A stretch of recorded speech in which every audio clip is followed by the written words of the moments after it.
Got lots to talk about today. We're going to go over a few draft questions, comments from everybody. I'm going to give you a couple of rankings. Matt's going to grill me a couple of loose questions here, and then we're going to hit the down low with Matt, give you news and updates, and we're going to hit crosshairs with me, and I'm going to tell you who I have my eye on. We got a special guest. He's in the building right now, getting ready. It's very exciting to have him. He's in hair and makeup, and he's going to look fly as hell. Start her off here. I got 4 quick questions for Blade. We're going to get his knowledge on some of these things. And I tried to base the questions on our league. So they're not going to be, who's the first wide receiver off the board, nothing like that. It's going to be likely situations that you could run into. So I've got 4 wide receivers. Okay. And if these 4 wide receivers are at your pick, who do you draft? Gabriel Davis, the number 2 target on the highest powered offense in the NFL. Do you take Tyler Lockett, who is proven good but has Drew Lock at quarterback? Hunter Renfrow, who is going to be the clear-cut number 2 on a team that just drafted Devontae Adams. Acquired, or Devontae Smith. Jalen Hurts making that huge upgrade and has A.J. Brown taking the heat off him. And this is based on my team, right, that I have in our keeper league? Yeah, correct. Yeah. Right. So draft comes to me, those 4 receivers, we got Devontae Smith, Gabriel Davis, Hunter Renfrow, and Tyler Lockett. Yeah. It's a no-brainer for me. That's a Devontae Smith pick all day long. Just because Brown's going to be taking the target, you think? Well, like taking the heat I am a little bit of a homer for the Eagles, so I would take Devontae Smith for sure. Devontae Smith had a fantastic year last year, 916 yards, set the rookie record for the Eagles in his first year with a first-year quarterback in Jalen Hurts. I didn't know that. Actually. Oh, yeah. Yeah, gross. He's the leading rookie of all time. And, I had bigger expectations for him last year, but he almost had a 1,000-yard season, so I'll take that. I think he only had about 5 touchdowns, which wasn't great. Jalen Hurts wasn't throwing a lot of touchdowns. Yeah, he was rushing them in. So Philadelphia was a really low passing team, especially near the end of the year. So considering how he finished, sky's the limit. Now, on the upside, they just added A.J. Brown. So A.J. Brown is a really, really, really quality receiver, deep and short. Yeah. According to Nick Sirianni, they're going to run Devontae Smith deep all day long, and A.J. Brown underneath all day long, and I'm sure they're going to flip-flop that, but hopefully that leads to Devontae Smith having a little bit less targets, more yards. Well, and I'd want Smith in that offense because you want to go for the Jalen Hurts stack. I know 100%. Yeah, 100%. Of course. Right? So, and the jump balls. He's what, 6'4"? He's an enormous. He's a big kid. Yeah, he's a big kid. He's got big hands. He's lanky. I'm going to anticipate him.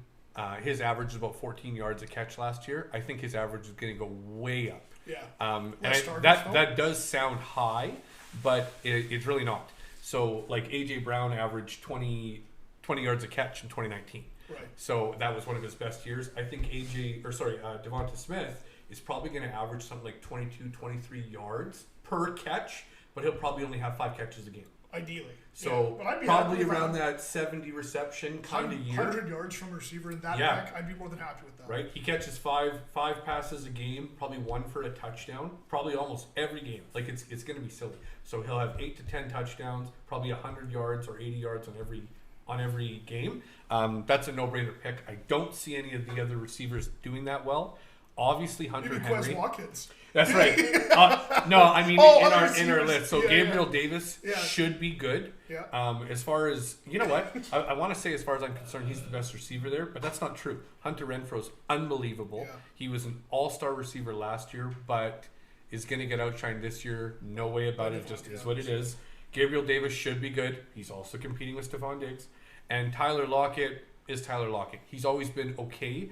He's only been relevant because of Russell Wilson. Yeah, now it's Drew Lock. Without Russell Wilson, I didn't draft Tyler Lockett when Russell Wilson was there. Yeah. And there's a reason that DK Metcalf was going before Tyler Lockett when Russell Wilson was there. Yeah. Now they don't have him. He's not even a question for me. Clear one-cut target. Yeah. And so I picked them because they're all within. Yeah, they should be. 34 to 38 kind of off the board. Yeah. So I would go either Hunter Renfrow or Devonta Smith, and Devonta Smith gets the vote for me because I'm a homer and because he has a high ceiling. So yeah, I love it. Okay, yeah, no, good one. Okay, so the Jags offense was just a dumpster fire to watch. Yeah, they're I mean, Urban Meyer was their head coach last year. He obviously all the scandals. Kicking whoever he wanted. Yeah. Absolutely no one Kicking goes unkicked. That's right, kicking He's the kicker. right in that college bar with that girl. It wasn't good. His wife saw the whole thing. Sorry, Urban. I know you thought you were away from it. Follow you forever. It's on the internet, buddy. We got but that being said, Trevor Lawrence. I mean, extremely highly touted out of college. He was the number 1 pick off the board last year. Mm-hmm. Who do you think his number 1 target is going to be on that offense? Remember, they just signed Christian Kirk to that huge, massive deal that reset the market. Kirk is going near players like Treylon Burks, Robert Woods, Russell Gage, Chase Claypool, because they're saying that he's going to be his number 1, might not be the case. Who do you think is going to be his true number 1, and are you excited to take him at that pick range? Mm-hmm. Kirk has been always good. Yeah. Like, even when he was with Arizona, he's pretty good. He is startlingly fast. He has got an absurd 440, and he's excellent deep. Like, the guy is fast. Yeah, athletic. So that's, I don't know if I'd say athletic. He reminds me of like a dense Tyreek Hill. Like a really dense, like a little wall that Tyreek Hill is carrying. Yeah. That's what I'm saying. He's really fast. So he's fast down the field, but I think Laviska Shenault is going to be his number 1. Laviska Shenault was drafted as a really high-end, excellent receiver. They had massive hopes for him. Last year was a joke. Laviska Shenault didn't even show up to the field. He came in wearing literally shoes, and that was it. 63 receptions on the year for Shenault, which is not great. 619 yards, 0 touchdowns. Yeah. That's a throwaway season. However, 63 receptions on a quarterback who's not throwing the football. A quarterback in Trevor Lawrence that threw 12 total touchdowns in 17 games last year. Yeah, that's embarrassing. So Trevor Lawrence was a joke. Laviska Shenault didn't pull in 1 touchdown, which sucks, but he was averaging 9.8 yards per catch. So, in my opinion, any receiver that can catch the ball 8 yards or better is quality enough to be on my roster. If you're not averaging 8, there's too many other guys that are averaging 8+.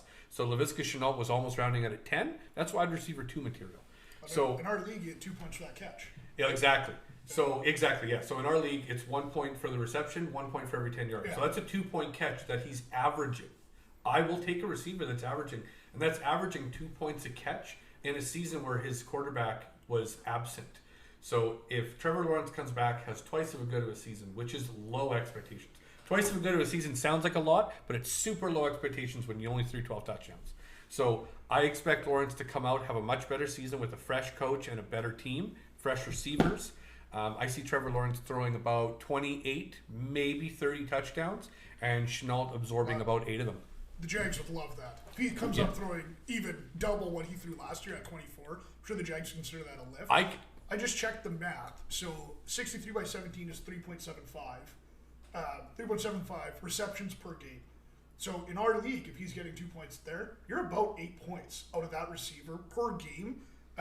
And at that, with no touchdowns. Yeah, with 0 touchdowns. With 0 touchdowns. So there's going to be some, I think it's called touchdown regression or ascension, I guess. Ascension in this case. Yeah, because it's unsustainable. Eventually, if you're getting the ball that much, you're going to get it. Zeros isn't a thing, yeah. So I'd be happy with that, right? That changes in that category. I mean, Claypool, Gage, Burks. Yeah. These are such boom and bust guys. Shenault's a little better of a pick. And if he's going to be the guy, I would agree with you. With the Kirk thing, it's like Arizona had an all-star team. They had Kyler Murray, J.J. Watt on the defense. They had an excellent excellent coach. They're ready to win. They're ready to win a bowl. Decent running backs, good receivers. On that receiving core included DeAndre Hopkins and Christian Kirk the whole time, last 3 years. Yeah. So last year, DeAndre Hopkins had an absolute throwaway season. Yeah, he was horrible last year. So where was Christian Kirk? Yeah. Like, in fantasy football, and the fantasy footballers, spitballers, all these great podcasts always say the only evidence and data that you should use towards ranking someone how good they're going to do is based on what they have done. Yeah. That's the only concrete info. What they have done is the only thing. And what Christian Kirk has done is absolutely 0. So he's going to a team with a worse quarterback statistically. By far. So why would I be like, oh my God, Christian Kirk? He was nothing with an excellent quarterback, with a decoy like DeAndre Hopkins, and he still couldn't do anything. So he's okay. I think he's going to continue to be okay. Laviska Shenault also has rapport with Trevor Lawrence. Yeah. He had to play through that horrible season with him last year. So hopefully that'll come. I think Kirk's going to absorb a lot of there's targets. Been some bonding there in the offseason. I think Kirk's going to absorb a ton of targets, like quick slants and curls and stuff like that. And I think Chenault's going to absorb a lot of touchdowns. Yeah, maybe. I bet you he out receives, gets more receptions than Chenault, and I bet you Chenault has more touchdowns. I mean, that'd be nice. For those reasons, Laviska Chenault's agent wants that as well. Totally. I'm looking to draft Chenault, and I would definitely think he's going to be their number one point getter. Whether he's the number one receiver, I think he'll be the number one point getter. I'm excited to see how the Jags do. Next question. Hit me with Next question. Giants offense is an absolute nightmare. Only team that scored less points per game than the Giants is, of course, the Jags. Sharing a dumpster. Yeah, that's right. Other than the obvious Saquon Barkley, is there anyone you're looking forward to on that defense? It's still got Daniel Jones throwing them the ball. I mean, you got that huge contract in Golladay. You got Kadarius Toney was electric when he was on there. Is he someone to watch? Is he anyone that really lights your fire here? Kadarius Toney's fast. He's very short. I don't like short receivers. It's just so rare, other than like Wes Welker and Cole Beasley. Yeah. Short people, and it's like Wes Welker and Cole Beasley were both even relevant because they were always following all-star quarterbacks. How tall was Edelman? Edelman? I don't know. He's 6. He's 6'ish. He's 6 foot, I think. Yeah. It's these 5'8" receivers sneaking around with their ears down like rabbits. Kenneth Gainwell. At least he's a running back. Yeah, true. So I think Golladay is going to be your point man in New York this year. He had injuries last year. He was kind of off and on. Historically, when he was with Detroit, he was very good. So I would say that Kenny Galladay, Kenny Galladay should have a good year. He signed a good contract, so he's paid. He's 4 years, $72 million. 1 year that's gone, and that was a discard season. Yeah. So hopefully he mentally thinks, hey, I owe the Giants. They paid me. Yeah. Made the quarterback look stupid. Almost lost his job. They have a healthy running back. They should have a healthy passing game. They've got Sterling Shepard still. Yeah, they've sounded up. Have they improved a ton? Not really, but they've sounded up. So that team should at least be sound enough to not be getting blown out constantly. I still see the Giants having a hard year. They're in a very hard division, so probably going to end with a 5-win, maybe 6-win season. Is that division? That's Cowboys, Eagles, Giants, Redskins? That's right. Do you have Giants at the bottom, or do you think Commanders? Or do you think the Commanders are above them? They're going to fight it out for the bottom. I think they'll fight it out for the bottom, yeah. Wentz will be good in the sense that I don't think Wentz will be turning the ball over the whole time. I just think they won't be scoring a ton. I just think Washington's going to lose all their games like 25-17. Yeah. 21-14. Like it just just like Indianapolis when they had Wentz. Yeah. They were losing all their games by 3 points because Wentz just couldn't score. Yeah. So that's good for me. Thanks for leaving Philadelphia, Wentz. Okay. And I think for the last... He went somewhere else. Yeah, he got Wentz. You got Wentz. Okay, who do you think has the potential in this year, if you had to throw a dart at a board of all the players that are kind of out there, who's going to surprise us the most in the vein of Cordarrelle Patterson last year? I mean, not a fantasy expert in the world. Basically went undrafted. Yeah, would have Cordarrelle Patterson being that good. I think he was at minimum top 15 in standard. I think he was top 10 in PPR. Like he was just insane. Who do you think at least has the best opportunity to do something like that this year? This is a fun question because there's been a lot of speculation around a couple players that people are forgetting about or not forgetting about or whatever the case. But for me, it's Michael Thomas.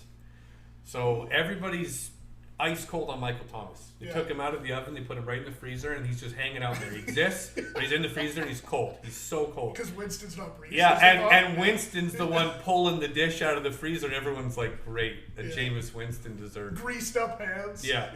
So I get it. I get where that's coming from. Yeah. But I think Jameis Winston's going to have his best year ever. All the news out of New Orleans has been unbelievable about Jameis Winston. Yeah, seriously. He's a big leader. He's first in, last out. He looks good. Now, I mean, that's what they kind of always said. Yeah, and that's coach talk. It's one of those things where it's like he's got the good work ethic and he may be lacking the talent. We always say that, right? Talent always beats hard work, right? talent, Yeah. hard work beats talent when talent doesn't put in the work. Yeah, until you're in the best league, most So competitive in the yeah, world. he can train as much as he can. He's just not that good. Yeah. So I do see Winston having another Tampa Bay-esque season, probably a little bit better. The 30 so, 30. Yeah. So I see Winston probably going something modest, like 32 and 18. For touchdowns. Yeah. 32 touchdowns would 32 be touchdowns. the best for his season ever. Exactly. That's gonna make New Orleans a relevant team. 32 and 18 it doesn't sound good. When your team is putting up 32 touchdowns, they're throwing 2 touchdowns a game, and you're probably running 1. If you're scoring, with Alvin Kamara, yeah, you're for when sure you're, running 1. so when you're throwing 2 and running 1, you got 21 points a game, and you got, what was it, the 3rd best defense in the whole league. Yeah, if you're they're scoring high 21 points a game, you're gonna win some games. It's just the way it is. So I see them being averagely relevant, with Winston having those games where it's just like 3 touchdowns, 3 interceptions. Yeah. It was ugly. 2 and 0 type things. He's got LASIK eye surgery, right? So, he's a year in it. Maybe he can have yeah. guys now. New coaches, He new did, that's stadium, new serious. team, new everybody. He's got the best receiver statistically with the And the high. MT? Yeah, right. So Can't guard Mike. Michael Thomas was exactly can't guard Mike. That's his Twitter handle. Yeah. So they've got him still. They've got a good defense that should put them on the field lots. They've got an excellent running back still. I have no reason why Michael Thomas isn't going to have 100 receptions, 10 touchdowns. Yeah, I would love that. Yeah. I have him statted out 1,100 yards kind of area. at 800 to 1,000 yards, 8 to 10 touchdowns, and about 100 receptions. Yeah. So, and if he I would is, say his floor he's is going to be 18. unbelievable. It should be. If he has that season, everyone will shut up about Michael Thomas. It's going to be Kamara, Thomas, Olave. Like that. Yeah, and they have Olave as well, which Yeah. nobody really knows about. But Chris Olave was the receiver they drafted first, or their first overall pick. Yeah. He's supposed to be incredible. Number 4th receiver off the board. He was excellent. Like he's pretty good. Statistically, and this is where this fantasy thing, it's like, okay, well, maybe Chris Olave and Michael Thomas split targets. Unlikely. No, it's not going to happen because brand new wide receivers almost never finish within the top 15, and I have Michael Thomas statted out at the 15th receiver. Based on history, no rookies finish within the top 15, which means Olave isn't going to finish ahead of Michael Thomas. Yeah, there's just no way. And Based on that information. coming from an unknown, like remember that Michael Thomas is the all-time reception leader for a single season. Total, Ever. 149, yeah. Yeah, it's just receptions, not targets. Receptions. Receptions. Like yeah. that's lots. I mean, fair enough. That was Drew Brees. He was kind of on his Yeah. last rope. He wasn't throwing the ball. Well, that's why I put him at 100. That's Yeah. 50 less catches than he got the last time he played a full season. Yeah, So exactly. Yeah, that was his really last great full too. season. He hasn't played a full season since then. So 50 less, I hope so.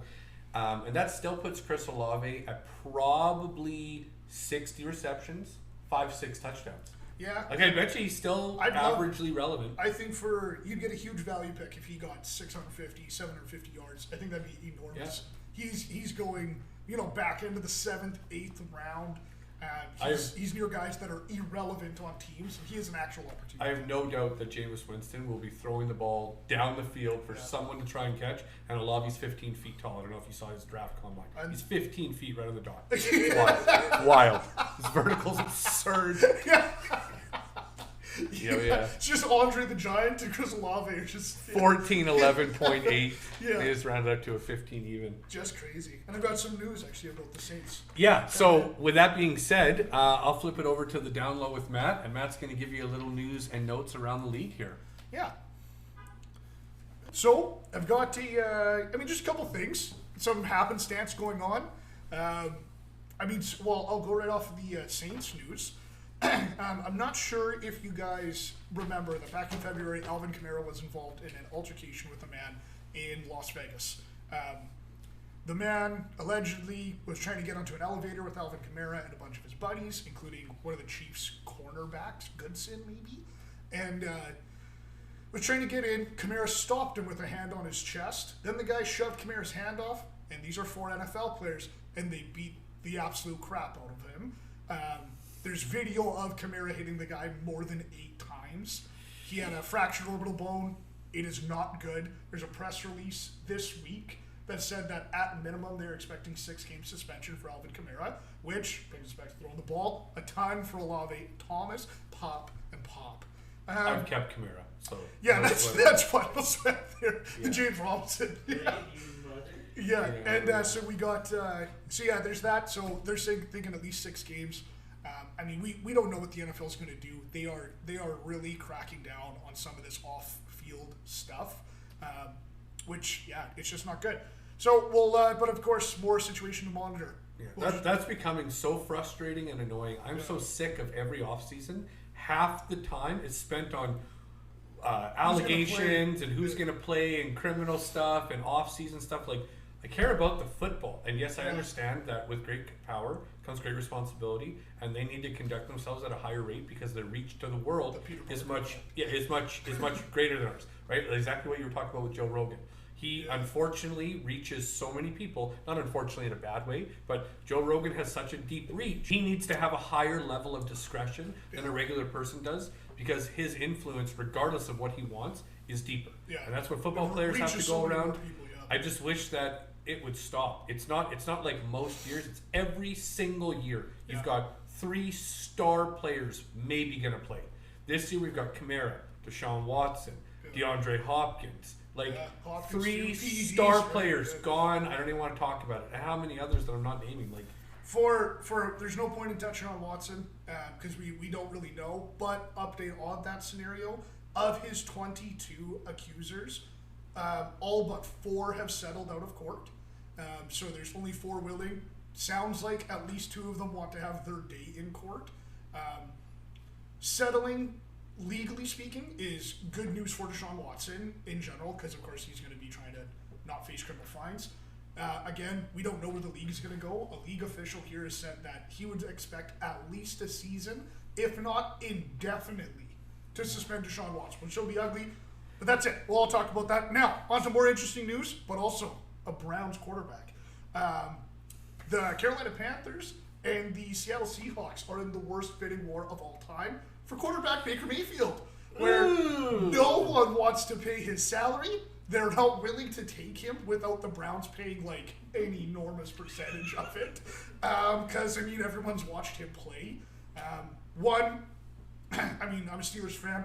I've got to watch a lot of Baker Mayfield plays in division, etc. He is not as bad as everyone is saying he is. I would take him over Drew Lock or Sam Darnold 1,000 times 100%. A day. He's led the worst franchise in football history other than the Lions. Sorry, Detroit. To their first playoff appearance in 20-some years. And they were close last year. They finished with 10 wins and didn't make the playoffs. Yeah, because it was. The Steelers are bad. And not that he so much has led them there. It's that he hasn't turned it over enough to be that bad. Yeah. That's all. I don't know what his stats are, but I'm betting that he's around 21 touchdowns, 14 interceptions. And his that front office alienated him instantly. They said before they signed Deshaun Watson, they said that they wanted someone who's not a child in their thing, and it's you know that it's a press release, right? He's gonna see this. That's something to watch. I would actually love to have Baker Mayfield on the Seahawks. He might make Metcalf relevant. That would be insane. Same with Tyler Lockett. That would immediately make the Seahawks someone to watch for me. Totally. Because Baker Mayfield has proven he can support a good wide receiver in OBJ and in Jarvis Landry. Well, since 2018, since 2018, he went 27 touchdowns, 14 interceptions. Yeah. So that's kind of when I think Baker Mayfield, I think that was 21 and 17-ish. That was his rookie year. That's pretty good. Trevor Lawrence. That's pretty good, yeah. That was 2018. 2019, he went 22 touchdowns, 21 interceptions. That was a Jameis Winston year, right? Little Jameis Winston-y. Then 2020, he come out firing on all cylinders. 26 and 8. That is very, very, very standard across the board with, I think in 2020, Tannehill, who's average. Yeah. He went 33 and 7. Yeah. So that's good. 26 and 8, you're not turning the ball over. Julio Jones, he had A.J. Brown. And then last year, he had a really quiet, average season. Right? He's playing injured. Yeah. Last year, Baker Mayfield went 17 touchdowns, 13 interceptions. Exactly what I said. It was good enough to get him through, not turning the ball over enough to be relevant, get him out of here. He's just quietly super freaking average. He's an ex-Heisman Trophy winner. He's only 27 years old. This is not the end for Baker Mayfield, and I don't know why people are thinking. And he hasn't thrown under 3,000 yards in his NFL career ever. Period. He hasn't thrown under 3,000 yards. Yeah. So That's excellent. That's an excellent rookie season. I can't believe that actually. Baker So, ragging Mayfield after the president. Yeah, the quarterback that nobody wants to touch is quietly probably better than easily 5'6" quarterbacks starting in the league Trevor now. Lawrence, Daniel Jones, probably Carson Wentz. He's going to be the 2022 Kaepernick, man. Like, Yeah, no one will touch him for no reason. I'd love if he got signed somewhere and did really well. I think he's a nice guy at the Browns. And the video of him shotgunning the beer at the baseball game, Baker Mayfield, he's great. He's hilarious. I hate his face, but it is what it is. It's just some tight end news. We'll move on a little bit here. One, and this is just a quick touch. Dalton Schultz is the tight end for the Cowboys. He's joked. He's went on Twitter and everything saying how upset he is that they won't sign him to a deal. He did exceptionally well last year. They franchise tagged him, which is kind of a unfair owner's way of saying, yeah, you did pretty good, but we're not ready to pay you yet. We want to see another. So you can go and kind of franchise tag a player if you want to see get them one more year at what there's a franchise tag, and it is usually higher than what you're paying to start. I think his is $11 million, so it's not too bad, but I think he deserves more than that. It's a way to pay your player less now with a promise of more later based on one more. They're basically saying you've done pretty good, so let's throw a tag on, get you for free one more year, and then if you prove it again, then we'll pay you. Well, we'll try to sign you, but but you got to think for age, especially tight ends. It is unusual to have these tight ends playing as long as they are now. Yeah. And because the position is a blocking position and a catching position, and like it is so wearable on you. You're blocking guys that are 350 pounds. And he's 26. Yeah. Dalton Schultz. So another year, right? He's 27 years old. It's going to affect what they pay him. This should be his prime right now. Pretty unfair of the Cowboys to do it, but it's a shrewd business decision, and that's the business. Yeah. Other tight end news: Big Gronk gone. He's out of here. He was the number 5th all-time tight end, 9,300 yards, 92 touchdowns in his career. He's out of here. That makes me just so happy for Cameron Brate, who's the number 1 tight end target on the Bucs. And Brady absolutely loves throwing a tight end, so very sneaky pickup. That's a tip for absolutely everyone. Sorry, Curtis, Gronk's gone. Yeah, sorry, Curtis. Yeah, seriously. Yeah, if everyone send your well wishes to Curtis, he is maybe a box of Kleenex. He's absolutely going to cry. Probably still draft him. Yeah, probably still get him in the back end of the 8th or something. And that just means it's Mark Andrews season all day long. A couple of serious things here, real quick. One, Tyreek Hill got death threats after comparing Patrick Mahomes and Tua Tagovailoa, saying that Patrick has the strongest arm, but Tua by far has the better accuracy. Whoa. Then they threatened his life, these Twitter trolls and stuff like that. Life's not too serious. This is a game. Absolutely never threaten someone's life. It's not okay. And one, this is about Dan Snyder. He's the owner of the Washington Commanders. There's a ton of bad stuff coming about that workplace culture. There's one quote in particular that I just want to read on live because it was incredible for me to read. And saying it out loud is going to really give you guys a glimpse into how that must have been. In 2003, a direct quote from Dan Snyder about his chief executive officer, Dave Pauken, has Snyder saying to one of his friends in the Bucs, "Hey, do you think Dave is gay? He must be gay, as ugly as these cheerleaders are. Pauken, are you gay? You must be. Who else would have a cheerleading team that looks like this?" That's a direct quote. That is absolutely insane. There's no joke here. I just want to share that little tidbit. That's unbelievable. Obviously, I would hope that Dan Snyder is out of the franchise soon.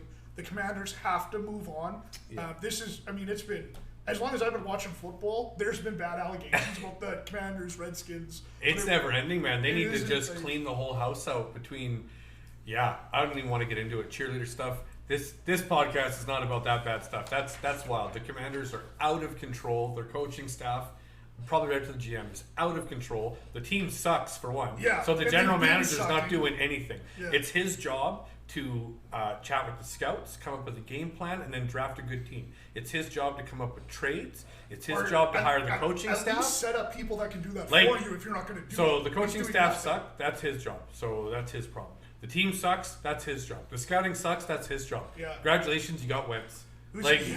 Oh my God, he's horrible. So they need to get rid of him. Second round, they picked up Jahan Dotson, who, from everything I've heard, is absolutely electric. Yes, they did. We'll keep a look. Yeah, I mean, that's everyone recognizes that name, right? Jahan. Yeah, Dotson. Jahan Dotson. Write him down, folks. Yeah, it'll be good. You know what? And on to a little bit of a lighter note. Let's move it in to the crosshair with Blade.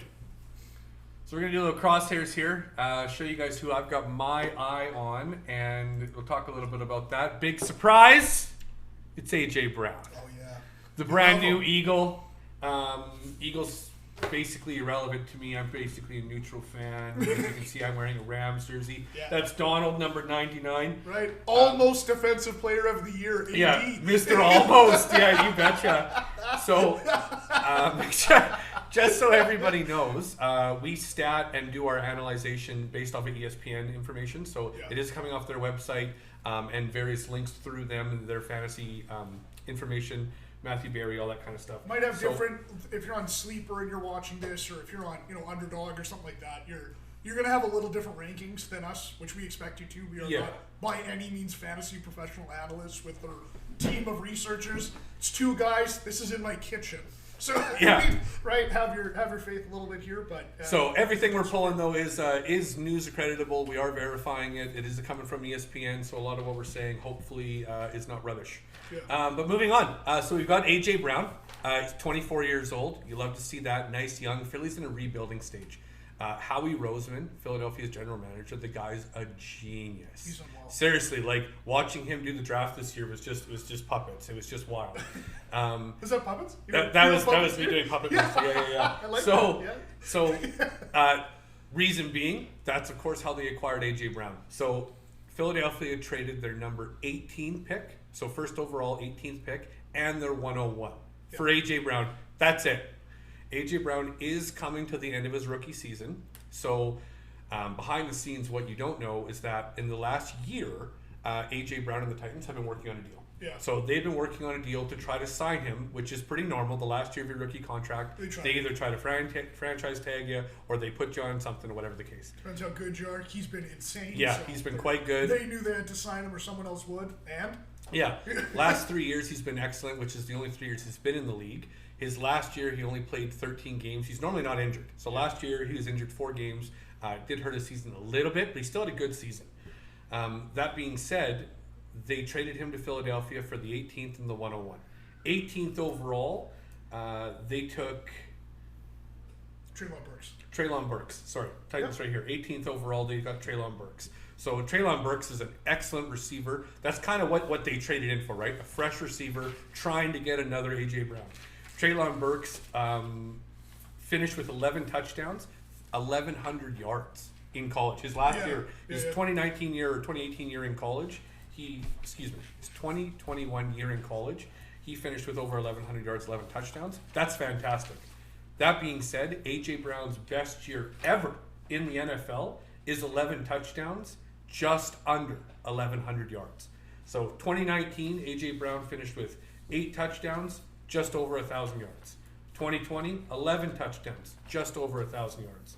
2021, only 5 touchdowns, 869 yards. So that was the year he was hurt, but 3 all-star years as far as I'm concerned. I had some stats when I was looking at rookies that had Treylon Burks is 6'2", 225 pounds, and A.J. Brown 6'1", 226. Yeah, they really are. Drafted him to replace A.J. Brown. So it's like Philadelphia gave up basically a 3-year contract because they could have drafted Treylon Burks, and I think they were gonna. The downside was that they gave up his contract, so you get 4 years cheap on a rookie wide receiver. Mm-hmm. Cheap. But A.J. Brown's done, so they got to re-sign A.J. Brown. The offer, as per Deebo Samuel's mother, who is a very credible source on Twitter, said that they offered him. That Tennessee Titans offered A.J. Brown $20 million a year over 5 years, and A.J. Brown said, "No, thank you. I can get more elsewhere." And he could. That's wild because that is a lot of money. Yeah, that's pretty good. Highest paid receiver in the NFL ever is right now, and it's Tyreek Hill at $30 million a year. Yeah. You got people like DeAndre Hopkins around $27 million a year. Devontae Adams is at $28 million a year, something like that. So Christian Kirk with his insane yeah, deal. Christian Kirk though with only $20 million. So I can see AJ Brown saying, "Hey, I'm worth $20 million at least." For sure. Looking for 25, 26, 28 maybe if we can make it happen. The Eagles looked at it, said, "You betcha we can make it work." So the Eagles signed him to a 4-year extension, $100 million contract, which is $25 million exactly. $57 million guaranteed of the contract with a $23 million signing bonus. So you got to think too about, like, for the Eagles. I mean, I know you said earlier that they're in a rebuilding stage, but their O-line, they aren't. They have the best O-line in the league. Those guys are going to. That's true. I'm not just saying that. Through professional football focus, statistically, they are the best in the league. Those guys, Jason Kelsey, right? They're going to be aging out a little bit. To get competitive, you got to make big plays. So Howie Roseman's thought was, okay, so we'll get a fresh coach who's awesome. That was Nick Sirianni last year. He's great. We'll get a first overall pick for Philadelphia last year was Devonta Smith. They went right for the receivers. First overall pick the year before that was Jalen Reagor. He was a piece of garbage. Sorry, Reagor. Get off my team. You're horrible. Yeah, I sound like Brent. I'm like, who is on my field catching my football? Get off. Like, it's enough. Greg Ward Jr., some of these people. I mean, Ward is better. Jalen Reagor was such a disappointment. He was the Aguilar of my life. So anyways, get rid of him. So we've got Miles Sanders, who was incredible last year. He's quietly a nobody, but he's incredible. He's coming back. He's only 25 years old, or 26. So we've got Devonta Smith coming off a rookie MVP year. He's coming back. We've got Gainwell backing up in our. I mean, I think we got Ajayi even settling. I heard news about Ajayi settling. So they got the running backs. We've got Jalen Hurts as our second-year quarterback. He had a great, I guess, third-year quarterback. He had a great year last year. Like, there's no reason that this team shouldn't explode. I get why we paid AJ Brown. Because we didn't pay any other receivers. Yeah. We had none. We had absolutely no receivers on Philly. And he had so much money. They're like, $25 million? Have a good day. Bye. Like, so now we've got 2 all-star receivers. One I've got 3 more years with at an absolute bag of chips, being Devonta Smith. So let's talk fantasy implications. Philly looks hot. I'm gonna stat AJ Brown at. I think he'll play all 16 of 17 games because this year is extension. This year has an extra game in it. So I anticipate Philadelphia doing well. I anticipate him sitting out the last game of the year. I, of course, anticipate 16 healthy games out of AJ Brown. Yeah. So he'll play 16 games. 17-0 for Philly? I think Conservative estimate? That's right. I'm thinking Philadelphia probably doesn't drop a game this year. They're going to have a good defense. They signed other good people. We won't talk about that. But A.J. Brown, I'm going to stat him out at 110 receptions, over 130 targets. He'll, of course, have no drops. Those will be errors on purpose. So 110 receptions, 1,650 yards. He'll have a good year. 12 touchdowns. I see him being the number 6 overall receiver this year. Carla's got him right now as a keeper, and I'm going to try and go after him for sure. Watch it, Carla. Watch these little low balls for him. He's going to do well. In a redraft league, I definitely will be going after him for sure. Who would you take? Who would you take him over? Would you take Kupp over him? That's funny because I don't love Kupp, but you have to. Devontae Adams. Yeah. Jamar Chase for sure. Justin Jefferson. Yep. Stephon Diggs. No, I'll take AJ Brown. So you have him as 5th in redraft. Because probably Diggs is next. Yeah. Right? Yeah. That's the easy way to figure it out. Totally. Who would you take him over? Yeah. So I'd probably take him 5th. I don't know. If it depends where we land. Yeah, that's true. My first receivers out of that is I would take Jamar Chase first. Mm-hmm. Then I would take Jefferson. And then it's up to Kupp or AJ Brown for me. I know Kupp's going number 1 all day long.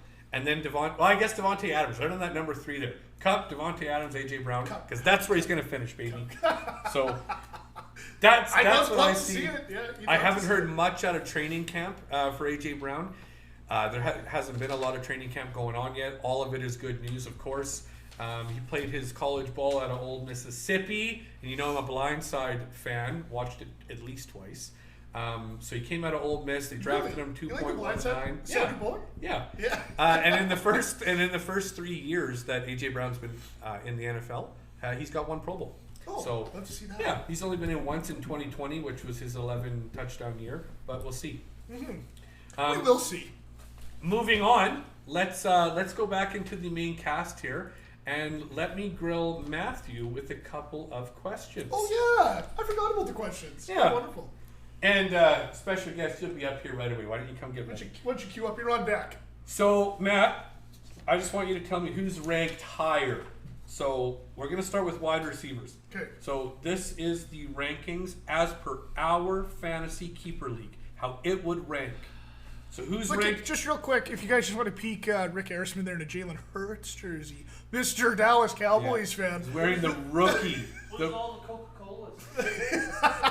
He's wearing the rookie Jalen Hurts jersey, number 2 before he changed to number 1. That's so it's it, retro cheers. rookie. Yeah. Okay, so statistically, based on our rules, who ranks higher? Brandon Cooks or Amon-Ra St. Brown? Brandon Cooks. Brandon Cooks is correct. He does rank higher by 1. I think he's 13th wide receiver off the board. People are insanely high on Davis Mills. I don't really understand it, but I love watching him play. General Mills, your boy. Next question. So you're 1 for 1. Who's ranked higher, Christian Kirk or Amari Cooper? I bet they did Cooper basing on Watson to play, and I'd say Cooper. It's Christian Kirk. Oh, no way! By 1. Yeah. Oh, really? Yeah. What are The they? horn. Where's the horn? Does it You know what? It doesn't Yeah, give me it. I think it looks it's like it's 21 about and 20, 2. 26, 27 kind of Oh, thing. yeah. Okay, this is where it gets really fun here. Cooper sucks. So, who's ranked higher? Drafted higher off the board? Adam Thielen or AJ Brown? I know where I'm taking him. Yeah. Yeah, I mean, that's 6th off the board here, or 5th off the board. It's got to be, because of the question, it's got to be Adam Thielen. It is Adam Thielen. They rank Adam Thielen 4 spots ahead of AJ Brown, and he's going like 35th, which is wild. I think that's anticipating Jalen Hurts to rush. That's all that is, that there's going to be more targets in the air for Thielen and Jefferson than there is for AJ Brown at all. So 2 for 3. Yeah, could be. I'm assuming, but I don't think that's Who's the case. going first, AJ Green or Mecole Hardman? Oh, Christmas sakes. It's gotta be, no, because they got Sky Watson, Juju Smith-Schuster. AJ Green plays for Arizona still. In case anyone MVS. has forgotten It's gotta be AJ Green. Gotta be. Going first? Yeah. It is. Yeah. AJ Green is ranked ahead of Mecole Hardman, Yeah. which is surprising. AJ Green, this is a fun fact, just celebrated his centennial. He's 100 years old this year. Second oldest player behind Frank Gore. Yeah, of course. And I'm going to ask Frank Gore you. the Infinite. I'm going to ask you 2 tight end questions. Hit me with it. Who's ranked higher, Zach Ertz or Darren Waller? It's got to be the Walrus. It's Zach Ertz by a frickin' landslide. Really? Zach Where do Ertz they have is Waller 4th going? off the board, and Waller is 13th tight end, Wow. which is They surprising. think Adams is going to take some targets from Darren Waller. Gigantor, Mo Alley Cox. Mo Alley Cox, yeah. Or the biggest man in existence, short of Mr. 50. yeah. Yeah, Sort of Chris 15 Olave. foot Chris Olave. Yeah. So Gigantor, Mo Alley Cox, or He's still on the Colts? They re-signed him, didn't he? or Jonnu Smith. Oh, I gotta be honest, I'd rather have Jan with Mac Jones thrown to him, But right? who's getting drafted first? It's gotta be Johnny. It's gotta be. It's Mo Alley Cox. No way! Yeah. Good for Gigantor, Yeah. but honestly, good for him. I would It not. is. I would not expect that. You know what? Maybe Matt Ryan does make his tight end look good. I mean, Kyle Pitts. He will. Mo Alley Cox. Yeah. But it's, That being said, I think Kyle Pitts is going to take a little down because he's still 3 off the board. I know. Kelsey Andrews. You think of famous tight ends that were with Atlanta, they're all with Matt Ryan. Yeah. Like seriously. And then Hayden Hurst and others. other tight ends. Yeah. Right, Kyle Pitts, of course. Yeah. Hurst is playing with the Bengals. Tony Gonzalez was Tony Gonzalez. Pro All-Star. Whatever. He's number 4. He's just above. Hooper was there. He was quite good. Austin He's Hooper, gone. yeah. He made them famous. So we'll see if Atlanta, is a good tight end team, or if Matt Ryan's a good tight end quarterback. Yeah. Maybe Mo Alley Cox is a guy you can pick up. As Matt Ryan, I would love to see Miley Cox on the field. Yeah. He's 16 feet tall then. Next question was, do you think Christian McCaffrey, has any long-term value throughout the season? And Nick's favorite player is Alvin Kamara. Yeah. Which is neat. And of course, I mean, the answer for me is yes. When when Christian McCaffrey plays, he is unbelievably game-breaking. In the games that Best at his position. the games that he has been healthy in 14 games over the last 3 years, he's been the running back one in all of them. Not just some of them. Every single time he plays, he is. He's best at the position. He is absolutely incredible. I mean, of course, drafting him at 102, which is the second overall pick behind Jonathan Taylor in consensus redraft right now, is going to feel difficult because if he gets injured, you're going to feel like an idiot. And everyone in your league's going to say things like, I told you so. Yeah. He has an injury history because everyone's a genius in hindsight. So always remember that. But for me, everyone's going to get injured. Running backs get injured. His upside is so enormous, even with the actual living one-layer lasagna that is Sam Darnold. Throwing him the ball. So I'm sorry, Sam, but see, honestly, you're a James Vanderbeek super fan. I'm not a big fan of his. We'll have you on the show if you want, Sam. Yeah, dead serious, I will. Yeah. No hate, we love you. So yeah, I mean, of course, if Baker Mayfield ends up going to the Panthers, it just gets so good. Oh so my God! good. If I was a Panthers fan and I got Baker, I'd be like, "Oh my God!" Like one garbage QB. He's not that much better than I'd put Sam and Baker thing. Oh no way! I think Baker Mayfield's so much better than Darnold. I mean, we'll see. I guess we'll see. So for me, yeah, how do you feel? I don't think so. The question, does he have good long-term value, is kind of a silly way to word it in a sense. Just throughout this season. Because of course he does. If he's playing, he's number one running back. That's the end of that. Yeah. I think I want to more direct my answer to, should he be drafted like the number one running back? Is he a first overall pick based on his history? Yeah. I think that's more what people are asking, and in my opinion, it's a no.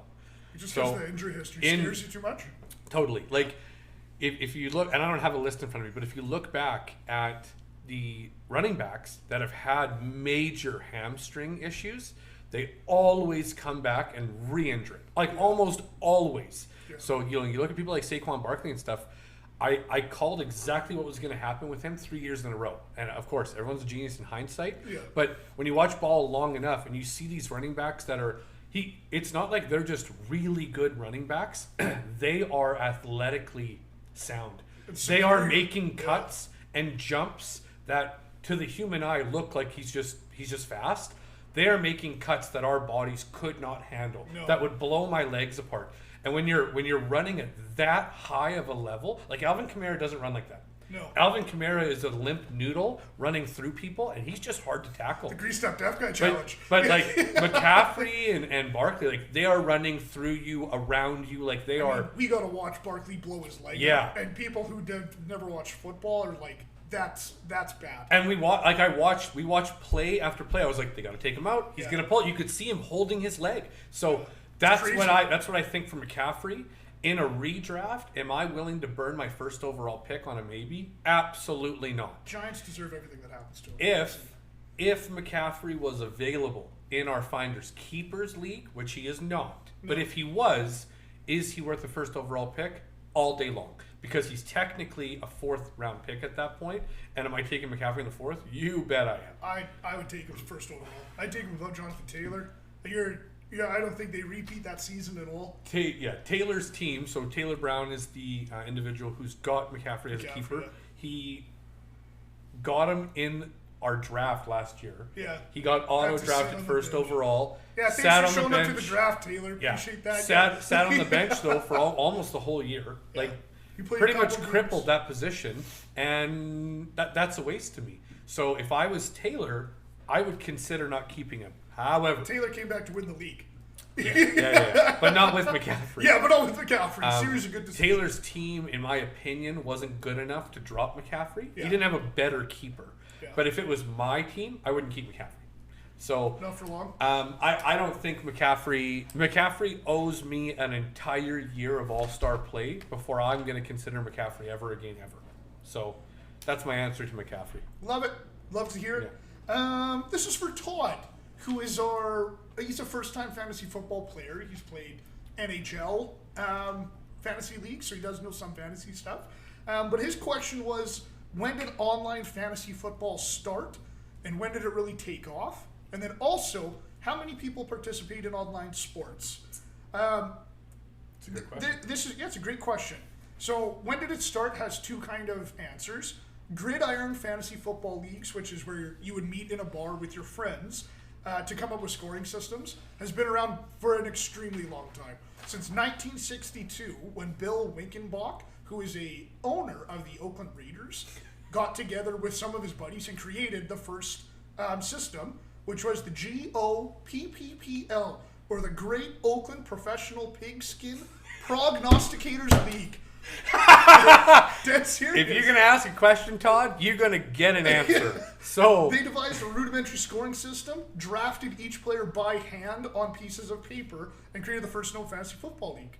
Online, the very first league was the Grandstand Sports Service, and it was launched through Q-Link in 1985, which went on to become everyone's favorite company, America Online, or AOL, which is very fun. wow, Some fun facts. that's a fun fact. In the United States alone, 40 million people participate in fantasy football specifically. In the USA and Canada, it is anticipated 59.9 million will take place in online fantasy leagues this year. For football only, I could not find stats on fantasy sports in total. Estimated, there's 20 million people are playing in India over the past 3 years. In 3 years from now, that figure is supposed to hit 150 million.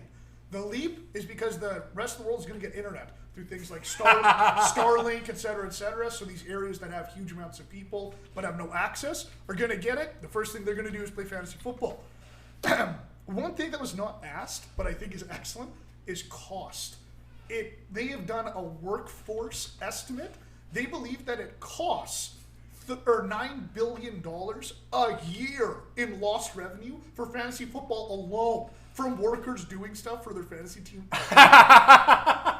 That seems light, since it only assumes that each player spends 2.5 hours a week doing that. I know personally, I spend much more than that.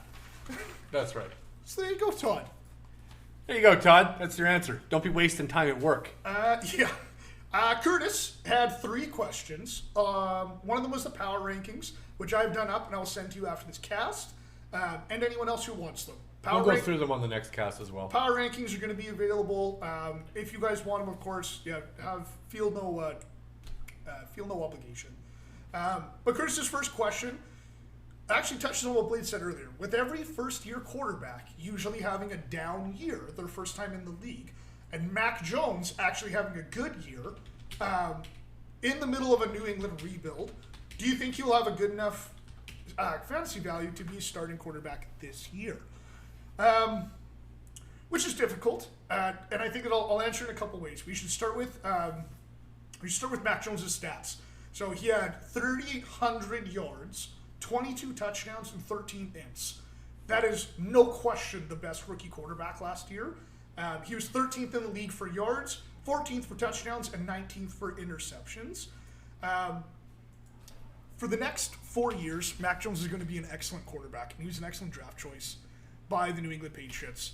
But what is hurting him fantasy-wise is Bill Belichick.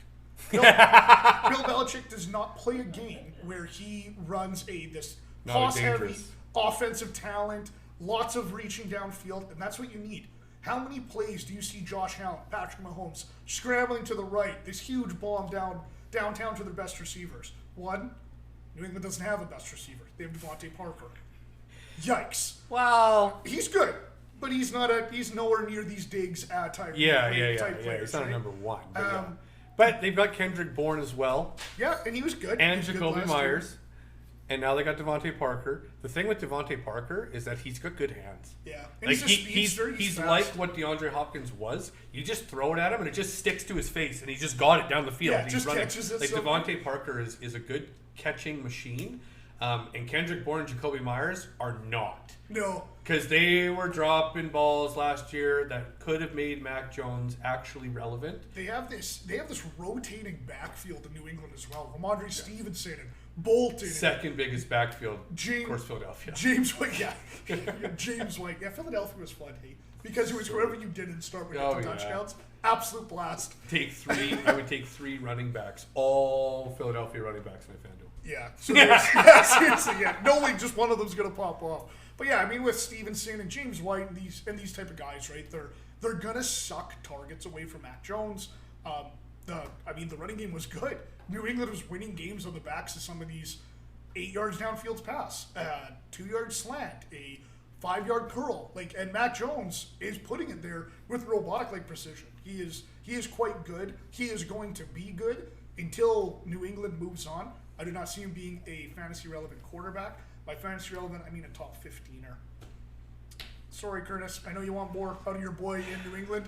You just love him because you love Brady. I don't even know if they're your team. The Bills are your team. Yeah. I think, yeah, I mean, yeah, I'm with you on that. I think he's gonna throw probably 2 touchdowns a game. That's what you can hope for. Yeah, that's close to what he got last year. You should be expecting 2. He'll have a 3. He'll have a 1.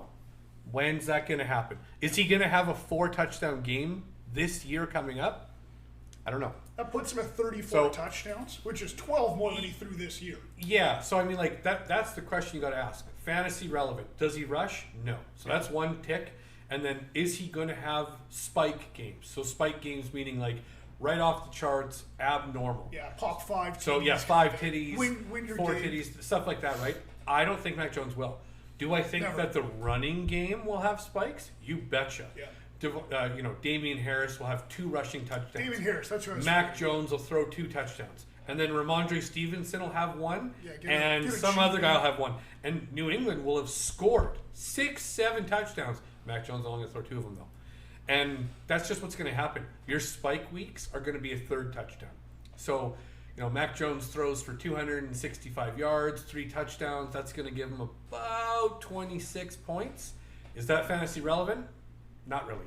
Because when you compared to who else you could pick. When you pick a fantasy quarterback, you say he needs to put up at least 20, and everything past that I'll be happy with. That because if your quarterback isn't putting up 20, then you shouldn't be on the board, period. Yeah. You shouldn't even start that guy. So 20 is a bad week. When you start a quarterback, they put up 20 points, it's like, ooh, they just got me through the week and they weren't even relevant. Yeah, I'm not happy with that. 25 points is like, okay, and then 30 points, that's the quarterback you start. Yeah, you start the guy who's getting 30 points or better all the time, and you grin and bear the 25-point weeks. And the 20s are, do I boost him or not?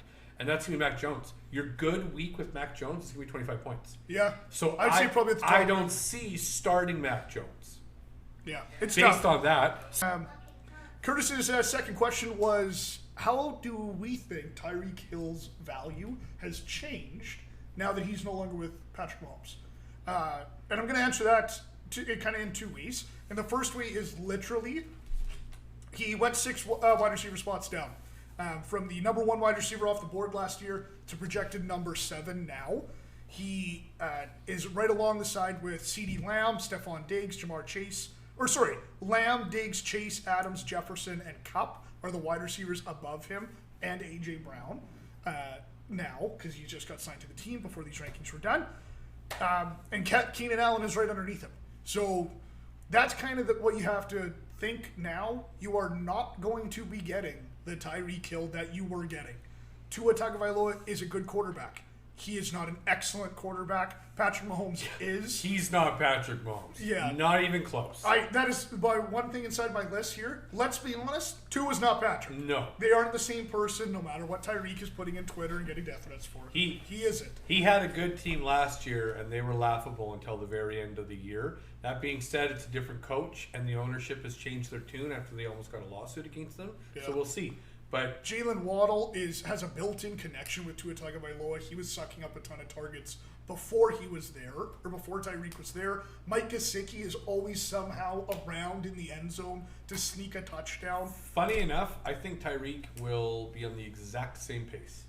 Because I think Tyreek underperformed with Patrick Mahomes. Last year? Yeah, you wanted him to have... I think last 2 years, he was a spike player. And Tyreek Hill has looped it. Yeah. So Tyreek Hill, in my opinion, is not a spike player. So he again, be. A spike player is going to have weeks with 10 points or less. So Chase Claypool and these kinds of guys, maybe Devonta Smith, they're going to have spike weeks and they'll be average. That's not Tyreek Hill. Tyreek Hill's the number one receiver. He's supposed to be 20 points every week. Yeah, and no that was matter not the case. There were weeks where he'd get one reception. Like, Yeah, can't have that. so You can't. Not from where you drafted him. I think when you say, is he going to be as good transitioning over? I think the answer is yes. Is he playing for just as good of a team? No. Is his quarterback just as good? No. But I think that Travis Kelce and other players on Kansas City kind of sucked up a lot of stuff. And I think that Tyreek Hill was public enemy number one for every defense against Kansas City. Yeah, They never played that. Miami's got a good team. Well, they never played one safety back on, like, no defense played one safety back against Tyreek Hill because he beat him. It was always two deep safeties, which changed a lot of things. When you're having something like that, you watch them adapt to throw more to these Mecole Hardman type players, these who's a Damian Williams, and then run the ball. They were running the ball a lot more last year than I remember seeing KC run. I know Andy Reid is kind of famous for these running offenses, but I hadn't seen it on my fantasy leagues. It's been after they got rid of Kareem Hunt. It's been like really well, and that was when they drafted Mahomes, right? Or that was when Mahomes started. So you got a quarterback like that, you got to let him air it out. Yeah. So I get it, but I am not comfortable taking him at wide receiver 7. I wouldn't. I would rather, I think, have Keenan Allen over him. Inside that place, I would probably rather have Mike Evans. Especially in the position with Herbert. Yeah, I would rather Mike have Evans over Tyreek? I don't know. I would, because I think it's Brady's last season, and he's going to be thrown it. Godwin's injured, right? He's out for 4 or 5 games. I like Mike Evans. Yeah. I just don't know if I take him over Tyreek Hill for whatever you have. It's nuts. Well, that ends it for this one. That's our PBR minute. It's our Pabst Blue Ribbon. That was a quick minute too. Maybe next week it'll be a Budweiser minute. I don't know. Could we'll be. See. We'll Cheers. See. You guys have an excellent week. Thank you so much for watching, guys. We'll see you again. Ooh, that's the good stuff. It is. Oh, it's delicious.